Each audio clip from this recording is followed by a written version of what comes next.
Assalamualaikum warahmatullahi wabarakatuh. Good morning, ladies and gentlemen. I'm glad to see you all. Let me introduce myself. My name is Ida Robiatul Walidah. I'm from class management C. Here is where my presentation began. Part of speech merupakan klasifikasi dari kata-kata yang dikategorikan dari peran fungsinya dalam struktur kalimat sebuah bahasa. Part of speech mempunyai 8 jenis. Number 1, pronoun atau kata ganti. Number 2, adjective atau kata sifat. Number 3, noun, kata benda. Number 4, conjunction atau kata sambung. Number 5, adverb, kata keterangan. Number 6, ada verb, kata kerja. Number 7, interjection, kata seru. And the last number 8, preposition atau kata depan. Part 1, in here, pronoun atau kata ganti. Kata ganti di sini adalah kata ganti orang, benda, atau hewan. Pronoun mempunyai subjek, objek, possessive adjective, kata ganti kepunyaan, possessive pronoun, kata ganti kepunyaan juga, reflexive pronoun atau kata ganti diri sendiri. Misalnya, I menjadi me, menjadi my, menjadi mine, menjadi myself. And you menjadi you juga, jadi yours, menjadi yours, menjadi yourself. We jadi us, jadi ours, jadi ours, menjadi ourselves. They menjadi them, menjadi their, menjadi theirs, and themselves. She menjadi her, menjadi her juga, menjadi hers, and menjadi herself.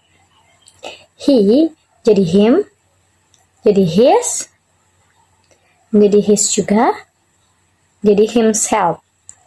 It jadi it juga, jadi its. Posisi pronoun it itu tidak ada, sedangkan refleksi pronounnya menjadi itself. Look at the example, atau di sini ada contoh subjek, tapi perhatikan dulu to be-nya. Untuk I, yaitu to be-nya am. And you, they, we, itu are. She, he, it, itu is. Contohnya, I'm a student. Saya seorang pelajar. Next, you are a teacher. Kamu seorang guru. And she is beautiful. Dia perempuan cantik. Example object, listen to me, atau dengarkan saya. And this is about us, ini tentang dia. Please tell him, tolong beritahu dia. And example possessive adjective, atau contoh possessive adjective atau kata kepunyaan. My book, buku saya. Our book, buku kita atau kami. And his book, bukunya dia. Di sini his-nya dia laki-laki ya. Example possessive pronoun atau contoh kata kepunyaan juga. Di sini mempunyai to be, mine, hers, and his yaitu that. Sedangkan yours, ours, and theirs itu this. Contohnya, that's mine, itu punyaku. And that's yours, itu punya kamu. That is his, itu punya dia. Dianya di sini adalah dia laki-laki. Yang terakhir, ada contoh reflexive pronoun. I bought myself a new car. Saya membeli mobil untuk saya sendiri. Myself di sini merupakan reflexive pronoun atau kata ganti saya sendiri.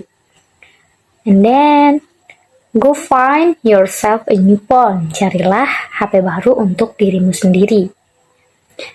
And the last, she cooks for herself.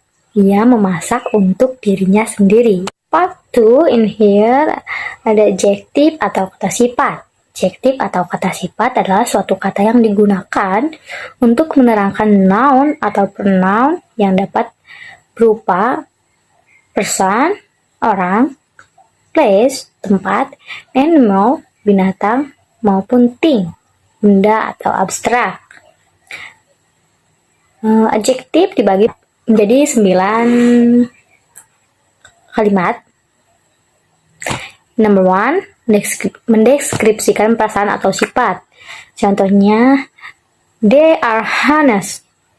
Mereka jujur. Number 2, menunjukkan kebangsaan atau asal-usul. I heard an Indonesian song. Saya mendengarkan lagu kebangsaan Indonesia. Number 3, menjelaskan tentang karakteristik suatu benda. The knife is sharp. Pisau itu tajam. Number 4, memberitahu tentang usia. He is a young man. Seorang laki-laki muda. Number 5, memberitahu tentang ukuran dan pengukuran. This film is long. Film ini lama atau panjang. Lama di sini berarti durasinya. Number 6, memberitahu tentang warna. That red shirt. Kemeja itu berwarna merah. Number 7, memberitahu tentang bentuk. Dia is sitting at a round table. Dia sedang duduk di meja bundar. Round di sini yaitu bentuknya bundar. Number 8, memberitahu tentang bahan pembuat suatu benda. Misalnya, the table is wooden. Meja ini terbuat dari kayu. The last number yaitu number 9, menyatakan pendapat atau penilaian. Seperti, that was a fantastic film. Itu film yang luar biasa. Fantastic di sini yaitu merupakan pendapat atau penilaian dari suatu film. Part in here ada noun atau kata benda, kata yang menunjukkan orang, tempat, benda, ataupun suatu gagasan seperti dog, man, book, pen, bag, idea, dan lain-lain. Noun terbagi menjadi 2 bagian, ada countable noun, ada uncountable noun. The first in here ada countable noun. Countable noun are for things we can count using number, benda yang bisa dihitung oleh angka. Seperti one dog atau dog, satu anjing atau seekor anjing. 3 mens, 3 laki-laki. Mens memakai akhiran s dikarenakan itu lebih dari 1. Number second ada uncountable nouns. Uncountable nouns are for the things what we cannot count with numbers. Benda yang tidak bisa dihitung oleh angka melainkan oleh alat. Seperti liter, kilogram, and milli. Di sini ada some, a lot of, much, a bit of, little, few, a cup of, big of, 1 kilogram of, 1 liter of, a handful of, pinch up. Look at the example.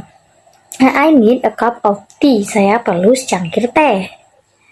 And I want some water please. Saya mau air putih. Tolong. Noun juga terdapat artikel e dan n. Perhatikan notnya, kata yang berawalan a, i, u, e, o atau vowel menggunakan n untuk menunjukkan seorang atau seekor. Contohnya, satu buku menjadi one book, sebuah buku menjadi a book, atau ditambah dengan kata sifat. Contohnya, satu buku yang besar menjadi one big book, bukan one book big. Menggunakan kata sifat terlebih dahulu untuk menjadi kalimat, menjadi one big book. Dan ada juga contoh misalnya satu apel atau menjadi one apple. Sebuah apel menjadi an apple. Mengapa an apple? Dikarenakan apel berawalan dengan huruf A, yaitu huruf vowel. Maka kalimatnya harus menggunakan an. Atau ditambahkan dengan kata sifat, misalnya satu apel segar menjadi one fresh apple. Selain artikel e dan n, noun juga mempunyai artikel the. The merupakan definis artikel atau kata sandang. The biasanya digunakan pada hal-hal yang spesifik atau yang sudah disebutkan sebelumnya, ataupun untuk menyebutkan kata benda tertentu secara khusus atau particular. Umumnya meliputi benda, orang, ide, atau pemikiran. Number 1, kata de dipakai ketika suatu kata benda sudah disebutkan pada kalimat sebelumnya. I have a dog. The dog is black. De di sini berarti menunjukkan kepada dog. Saya mempunyai anjing. Anjing itu hitam. Number 2, kata de dipakai ketika dikhususkan pada noun atau sesuatu yang dimaksud sudah jelas untuk kedua pihak yang berbicara. Misalnya, the dog is here. Anjing itu di sini, berarti seseorang itu sudah mengetahui anjing mana yang dia maksud. Number 3, dia digunakan untuk nama keluarga dalam bentuk jamak yang berarti family. Misalnya, the Kulon atau keluarga Kulon. Number 4, kata de dipakai sebelum kata yang menunjukkan waktu atau arah atau posisi. The morning atau the afternoon. And number 5, kata de dipakai ketika suatu kata benda merupakan hal yang sudah diketahui umum. Misalnya, Sinta went to the office. Sinta pergi ke kantor. Mungkin orang-orang sudah tahu kantornya Sinta yang mana. And number 6, dia digunakan untuk menunjukkan kitab suci, tempat, laut, atau wilayah. Misalnya, the Quran. And the Sabang Islam. Number 7, dia digunakan untuk kata yang menunjukkan bangsa atau orang secara kolektif. Misalnya, the Japanese, orang Jawa. And the last number, yaitu number 8, dia digunakan untuk nama benda yang hanya satu-satunya. Misalnya, the sun, the moon. Penambahan s atau is pada noun. Kata benda atau noun yang berakhiran ch, sh, s, x, and z ditambah is. Seperti contohnya, brush atau sebuah sikat menjadi 10 brushes atau 10 sikat. Singular di sini adalah kata tunggal dan plural adalah kata jamak yang lebih dari satu. And the next, kata benda atau noun yang berakhiran y diubah jadi i ditambah is. Contohnya, a story atau sebuah cerita menjadi 7 stories atau 7 cerita. And the next, kata benda noun yang berakhiran f atau fe ditambah first. Contohnya, a knife, sebuah pisau, menjadi six knife, 6 pisau. And the next, kata benda noun yang berakhiran o tambah s atau is. Contohnya, potato, sebuah kentang, menjadi 2 potatoes, 2 kentang. And then part 4 yaitu conjunction atau kata sambung. Conjunction di sini terbagi menjadi 3. And number 1, the coordinating conjunction. Number 2, correlative conjunction. And number 3, subordinating conjunction. And number 1, coordinating conjunction adalah kata penghubung yang menghubungkan kalimat satu dengan yang lainnya yang sederajat. Di antaranya adalah for, and, nor, but, or, yet, so, atau disingkat dengan fanboys. Kita lihat contohnya. Siska plays music well, but she cannot sing. Siska bermain musik sangat bagus, tetapi dia tidak bisa bernyanyi. And then, I'm smart and radiating. Saya pandai dan saya cantik. Itu yang saya pikir. And number 2 ada correlative conjunction. Correlative conjunction adalah kata penghubung yang dipakai untuk menghubungkan unsur-unsur kalimat antara kata dengan kata, frase dengan frase, and klausa dengan klausa. Kata penghubung jelas ini selalu berpasangan. Di antaranya adalah not only and but also, neither and nor, either and nor, not and but. Look at the example. My brother is not handsome but diligent. Saudara saya tidak tampan, tetapi dia rajin. Atau Kim is not only talkative but also funny. Kim tidak hanya cerewet tetapi dia juga menyenangkan. Yang nomor 3 ada subordinate conjunction, adalah kata sambung yang menghubungkan antara anak kalimat dan induk kalimat. Artinya, jika tidak menggunakan kata sambung, maka salah satu kalimat akan sulit untuk dimengerti apabila ia berdiri sendiri. Di antaranya adalah after, before, whether, as, how, then, where, without, since, through, while, because, until, dan lain-lain. And look at the example atau lihat contoh di sini. Brush your teeth before you go to bed. Sikat gigimu sebelum kamu pergi tidur. And I do it because I love you. Saya melakukan itu karena saya mencintaimu. Part 5 yaitu adverb atau kata keterangan. Kata keterangan menjelaskan lebih lanjut tentang kata-kata lain. Biasanya, kata keterangan memberitahu kita tentang bagaimana, seberapa sering, kapan, atau di mana sesuatu terjadi atau dilakukan. Kata keterangan biasanya diletakkan setelah kata kerja. Contohnya, the bus moves slowly. Bus bergerak dengan lambat. Slowly di sini berarti kata kerja. And my brother does his homework well. Saudara saya membuat PR-nya dengan baik. Well di sini berarti kata keterangan.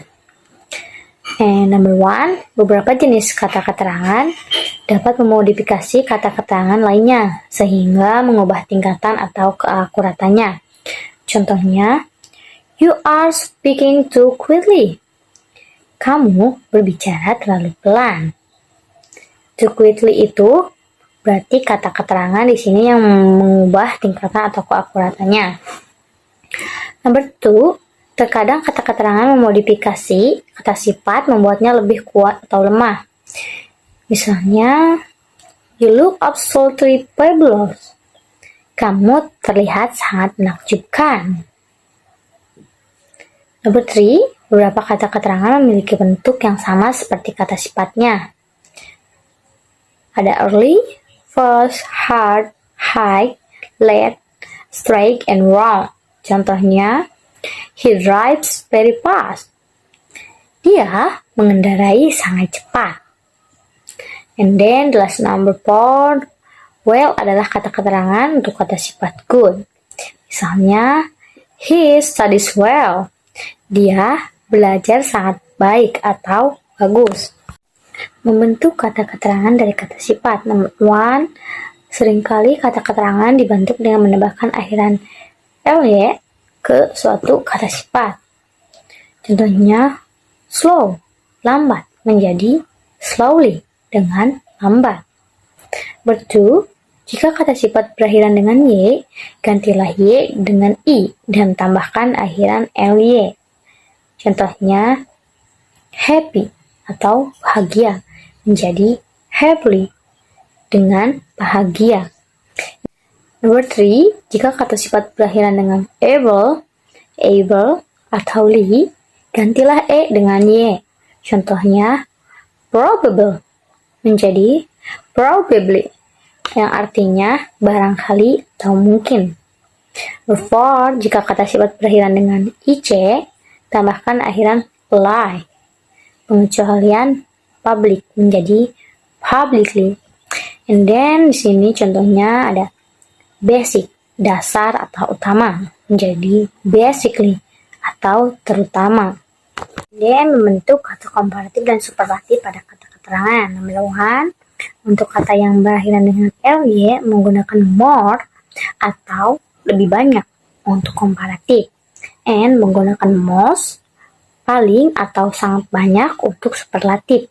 Contohnya, slowly, lambat, menjadi more slowly, lebih lambat. Yang jadi more slowly, paling lambat atau sangat lambat.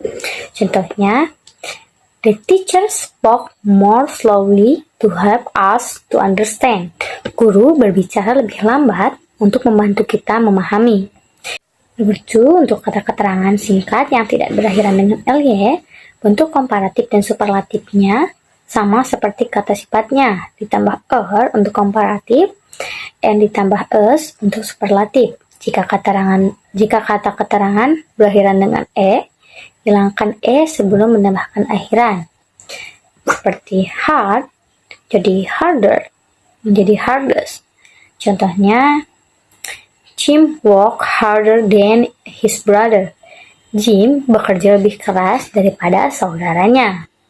And then, nomor 3, beberapa kata keterangan memiliki bentuk komparatif dan superlatif tidak beraturan. Seperti far, menjadi farther atau further, menjadi farthest atau farthest. Contohnya, the little boy ran farther than his friend. Anak laki-laki kecil itu berlari lebih jauh daripada teman-temannya. Kata keterangan di sini dibagi menjadi 8 jenis. Yang pertama, itu ada relative adverb. Relative adverb atau kata keterangan relatif yang menggunakan word, when, why digunakan untuk menggabungkan kalimat atau klausa. Kita bandingkan struktur formal dan umumnya ya. Nah, struktur formalnya yaitu contohnya, I remember the day on which we first met. Atau saya ingat di hari mana pertama kita bertemu. Sedangkan struktur umumnya, I remember the day when we first met. Saya ingat di hari kapan kita pertama bertemu. And number 2 atau B, interrogative adverb. Interrogative adverb atau kata keterangan interrogatif biasanya menggunakan why, how, where, and when. Contohnya, how are you? Bagaimana kabarmu? Dan dijawabnya menjadi I'm fine. Saya baik-baik saja. Penggunaan kata how di sini dibagi menjadi 4. Number 1, how dapat digunakan sendirian dengan arti bagaimana. Contohnya, how can I get to your house? Bagaimana saya ke rumahmu? Number 2, how dapat digunakan dengan kata sifat. Misalnya, how tall are you? Setinggi apa kamu? Number 3, how dapat digunakan dengan much. Biasanya digunakan uncountable noun, and many biasanya digunakan countable noun. Contohnya, how much are these tomatoes? Berapa banyak tomat ini? Atau, how many people are coming to the party? Berapa banyak orang yang datang ke pesta ini? Yang number 4, how dapat digunakan dengan kata keterangan. Contohnya, how often do you go to London? Seberapa sering kamu pergi ke London? Yang number 3 atau C ada adverb of place. Adverb of place atau kata keterangan tempat memberitahu kita di mana sesuatu terjadi. Keterangan tempat biasanya diletakkan setelah kata kerja utama atau setelah klausa. Ada here, around, outside, everywhere, and nearby. Contohnya, she took the child outside. Dia membawa anak dari luar. And then, di sini ada penggunaan here and there. Contohnya, come here, kesini. Atau, put in there, taruh itu di sana. Keterangan tempat juga merupakan preposisi. Contohnya, over and over. Kita lihat ya di sini contoh dari keterangan tempat dan preposisi. And the first, let's get up at the next stop. Atau ayo kita turun di pemberhentian selanjutnya. Get up di sini merupakan keterangan tempat. And preposisi, the wind blew the flowers off the tree. Angin menghembuskan bunga-bunga dari pohon. Of the tree di sini merupakan preposisi. And lihat lagi contoh keterangan tempat di atas. He turned over and went back to sleep. Dia berbalik ke belakang dan kembali tidur. Turn over di sini sebagai keterangan tempat. And lihat lagi contoh kalimat preposisinya yang di bawah. I think I will hang the picture over my bed. Saya rasa saya akan menggantung gambar itu di atas tempat tidur saya. And number 4 atau D ada adverb of time. Adverb of time atau keterangan waktu biasanya menggunakan kapan, berapa lama, dan seberapa sering sesuatu itu terjadi. Contohnya number 1 yaitu kapan. I saw that movie last year. Saya sudah menonton film itu tahun lalu. Last year di sini yaitu merupakan keterangan waktu dari kapan. And number 2 ada berapa lama. Contohnya, I'm going on vacation for a week. Saya akan pergi berlibur selama seminggu. For a week di sini merupakan keterangan waktu dari berapa lama. And then number 3, berapa sering. Contohnya, I'm seldom late. Saya jarang terlambat. Seldom di sini merupakan keterangan waktu seberapa sering, yaitu jarang. Adverb of time menggunakan still and yet. Contohnya, I'm still hungry. Saya masih lapar. And have you finished your work yet? Apakah kamu sudah mengerjakan tugasmu? Adverb of time juga mempunyai urutan keterangan waktu.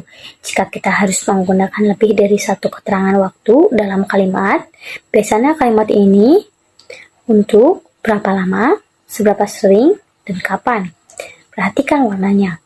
Contohnya, jika kita menulis kalimat berapa lama tambah seberapa sering. Contohnya, I work for 5 hours every day.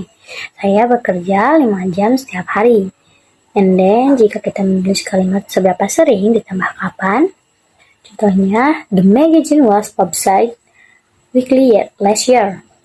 Atau majalah itu dipublikasikan atau diterbitkan mingguan tahun kemarin. Jika kita menulis berapa lama ditambah kapan, contohnya, I dance for 2 days every week. Saya menari selama 2 hari setiap minggu.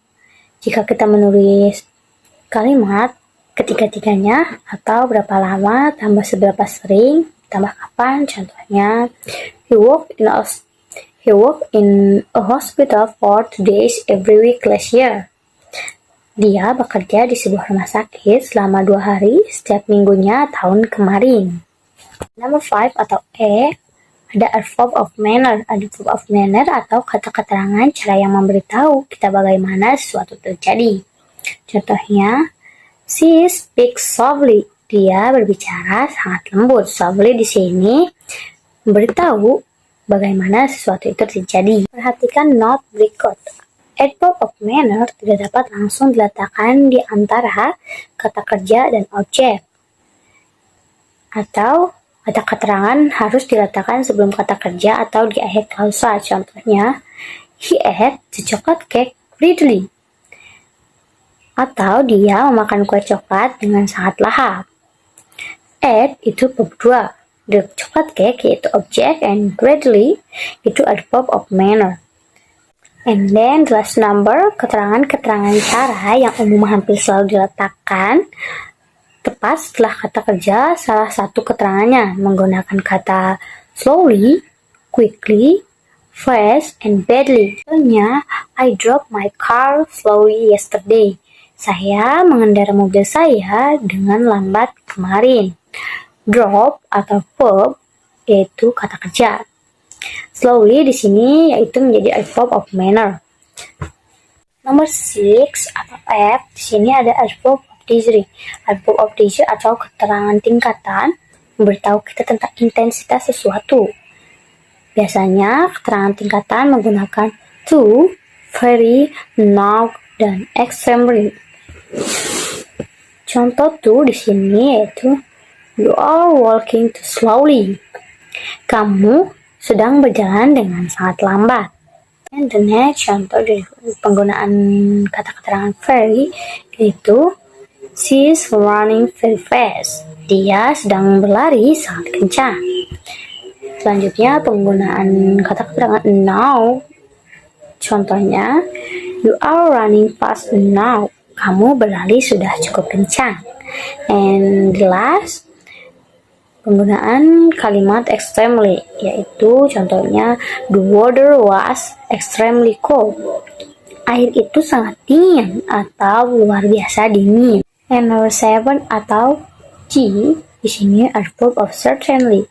Adverb of certainly atau keterangan tingkat kepastian menunjukkan seberapa yakin kita terhadap suatu tindakan atau kejadian. Number 1, adverb of certainly diletakkan sebelum kata kerja utama atau setelah to be. Contohnya, she is certainly a beautiful girl.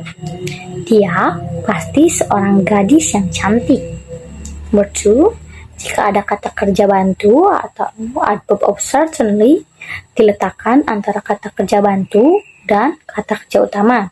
Contohnya, he is definitely running late. Dia pasti terlambat. Number 3, terkadang adverb of certainly diletakkan di awal kalimat. Contohnya, certainly I will be there. Tentu saja saya akan ada di sana. And number 4, adverb of certainly atau surely diletakkan di awal kalimat untuk mencari informasi. Contohnya, surely you are not going to wear that to the party. Artinya, tentunya kamu tidak pakai itu kan untuk pergi ke pesta. Berarti surely di sini adalah untuk mencari informasi atau menanyakan kamu tidak akan memakai itu kan untuk ke pesta. Number 8 atau H, di sini ada viewpoint and commenting adverb atau keterangan ekspresi memberitahu kita mengenai sudut pandang, pendapat, atau komentar. Komentar dari siapa? Yaitu dari penutur tentang suatu tindakan atau kejadian. Contohnya di sini ada clearly. Jika dipakai di awal kalimat menjadi clearly I should be there. Tentu atau jelas saya harus ada di sana. Jika dipakai sebelum kata kerja utama menjadi I clearly should be there. Saya pastinya harus ada di sana. Jika dipakai di akhir kalimat menjadi I should be there clearly. Saya harus ada di sana, jelas. Nomor 6, dari part of speech, di sini ada verb atau kata kerja. Kata kerja dibagi menjadi 2. Ada regular verb atau kata kerja beraturan dan irregular verb, kata kerja tidak beraturan. And number 1, regular verb adalah kata kerja yang beraturan dengan pola tertentu. Untuk verb 2 dan verb 3 biasanya hanya ditambah d atau ed. Contohnya, call menjadi called, menjadi called atau memanggil. Ada 7 pengaturan regular verb. Yang pertama, verb 1 berakhiran e ditambah d. Contohnya, decide, memutuskan, menjadi decided, decided atau memutuskan. Nomor 2, verb 1 berakhiran konsonan atau huruf mati ditambah ed. Contohnya, fold, melipat, menjadi folded, folded. Nomor 3, verb 1 berakhiran vowel atau a, i, u, e, o ditambah y ditambah ed. Contohnya, enjoy, menikmati, menjadi enjoyed, enjoyed. Nomor 4, verb 1 berakhiran y didahului konsonan, y menjadi i ditambah ed menjadi i. Contohnya, study, belajar, menjadi study, study. Number 5, verb 1 yang terdiri satu suku kata ditambah vowel ditambah konsonan, double konsonankan ditambah ed. Contohnya, stop, berhenti, jadi stop, jadi stop. And nomor C, verb 1 yang terdiri dari 2 suku kata atau lebih diakhiri vowel ditambah konsonan. Penekanan ucapan terletak di suku kata terakhir. Satu per dua kata ditambah double konsonan ditambah ed. But konsonan tidak double jika penekanan ucapan tidak di suku kata terakhir. Contohnya, yang double konsonan chat, ngobrol. Jadi chat. Dan konsonal tidak double, contohnya cover, menutup. Jadi covered. And number 7 ada American English. Untuk American English, L tidak didouble, hanya ditambah ed.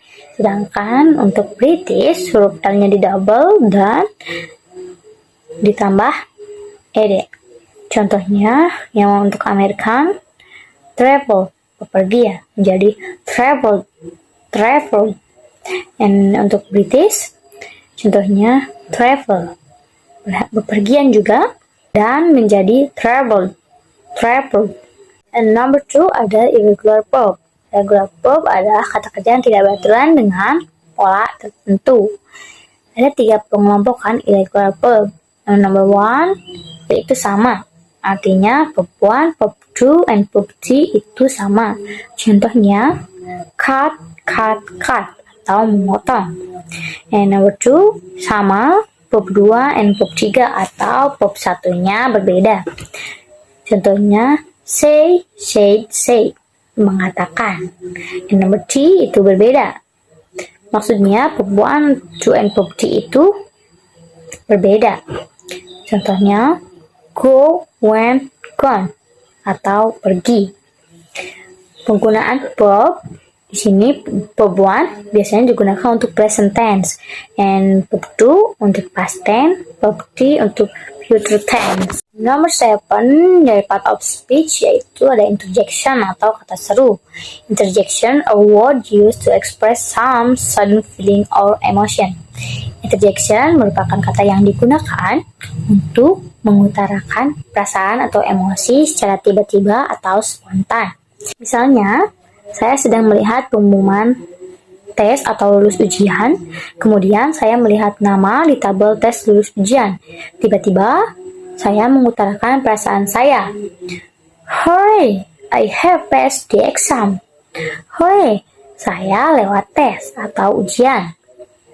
Kemudian bisa dijawab dengan, wow, that's really great news. Wow, itu kabar yang sangat luar biasa. And then, ada contoh lainnya seperti, aha, I found my wallet. Aha, saya menemukan dompet saya. And oh, I'm surprised. Oh, saya terkejut. And then, oops, I forget my books at home. Oops, saya lupa buku saya di rumah. And last, wow, you look so beautiful. Wow, kamu terlihat sangat cantik. And last number from part of speech, di sini ada preposition atau kata depan. Preposition merupakan kata yang menghubungkan kata ganti atau pronoun, kata benda atau noun, frasa dengan kata yang lain dalam sebuah kalimat. Preposition dibagi menjadi 5. Number 1, preposition of time atau preposisi yang menunjukkan waktu. At dipakai untuk waktu yang spesifik. Contohnya, we are going to watch a movie at night. Kami akan menonton film malam ini. Atau on dipakai untuk hari dan tanggal. Contohnya, I will see you on Sunday. Saya akan menemanimu hari Minggu. And in dipakai untuk bulan, tahun, abad, waktu, musim, dan periode yang lama atau panjang. Contohnya, my birthday is in September. Hari ulang tahun saya ada di bulan September. And number 2, preposition of place, preposisi yang menunjukkan tempat. At dipakai pada tempat spesifik atau point. Contohnya, I work at the bank. Saya bekerja di bank. And on dipakai pada permukaan horizontal atau vertikal, surface. Contohnya, my book is on the table. Buku saya ada di atas meja. On itu berarti di atas. Dan terakhir, in dipakai berada di ruangan tertutup, negara, atau suatu area yang luas. Contohnya, my cat is in the bedroom. Kucing saya ada di dalam kamar. In itu berarti di dalam atau di. Number 3, preposition of direction. Preposisi yang menunjukkan arah. Contohnya, I go to school every day. Saya pergi ke sekolah setiap hari. To juga menunjukkan arah atau kemana, yaitu ke sekolah. And number 4 adalah preposition of agents. Preposisi yang menunjukkan sesuatu terjadi antara pelaku dan tindakan. Contohnya, I'm going to Bandung next week with my family. Saya akan pergi ke Bandung minggu depan dengan keluarga saya.